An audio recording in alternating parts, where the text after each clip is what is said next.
Hey, it's Jenny, and I am back with you today with a super quick video updating my book journal. So there's a look at the stamp set that comes with the review journal, and you can see there's lots of different ways you can use this: video games, restaurants, books, movies, podcasts, music, you name it, you can use the review journal for it.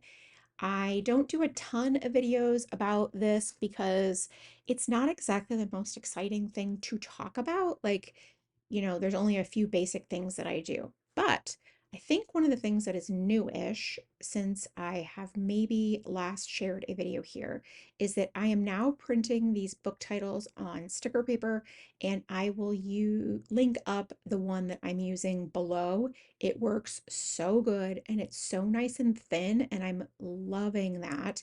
And I think it still looks really good, which was why I had originally been printing on photo paper because I wanted the quality there for the book covers.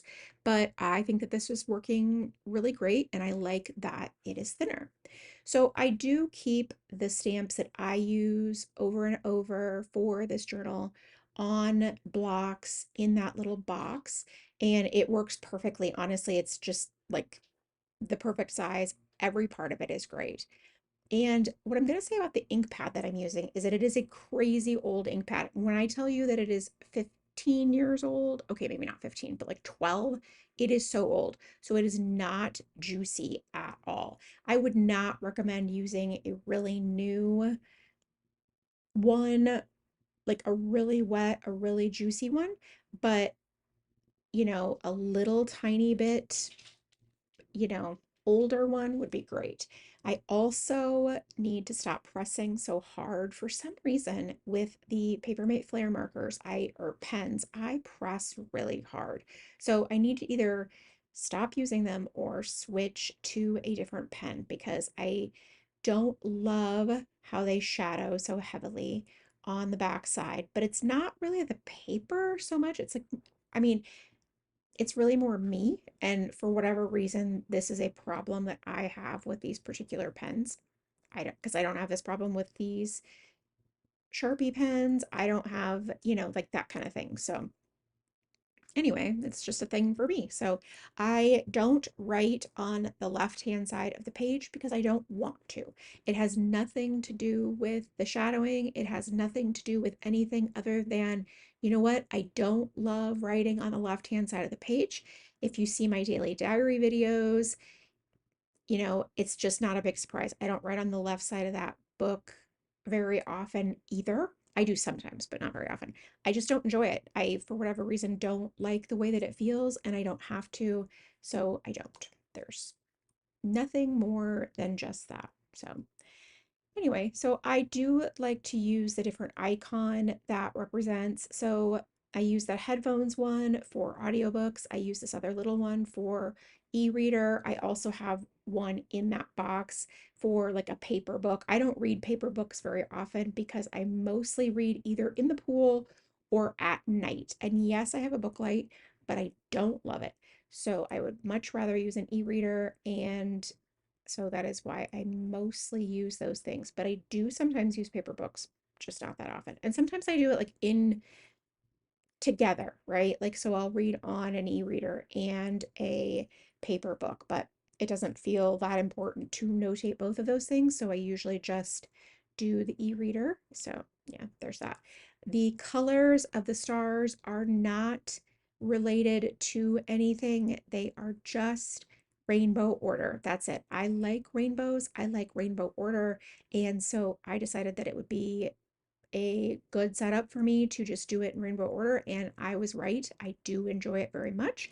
And so, yeah, it was a good choice on my part. And I am not writing reviews in this section. These are literally just some thoughts I had about the book. Like, oh, I thought these three things, or one thing, or whatever. That's why I use my thoughts versus my review or that type of thing, because a review feels very serious. It feels very formal. It feels very like it should have certain parameters. And my thoughts feels much more casual, and that feels like something that I can actually do versus a review or something like that. I don't then it feels like a lot more pressure, right? So more like a book report type of thing. And I don't want to do a book report. I just want to keep it really casual and a couple of sentences about something that I thought about the book.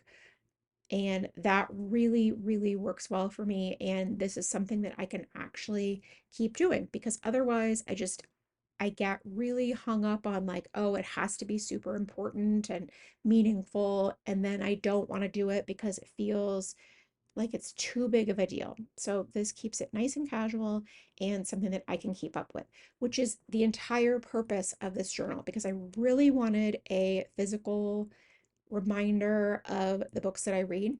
And I wanted it to be very simple and something I could keep up with. So that's why there's four on a page. That's why the whole format of this is the way that it is. So I'm going to link up everything that I used below. If you have questions about this, you should absolutely let me know. I would be more than happy to talk to you about this. I've been doing this for over 2 years now. This is my second book.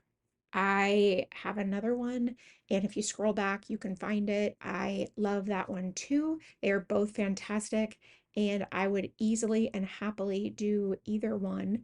I just think this one is great because it requires one book, one stamp set, and it's just really, really easy for me to keep up with. And I love that for myself because that is the whole point. I really want to be able to record the books that I read in an analog notebook and have all of them in just, yeah, in a journal. And this is really fantastic.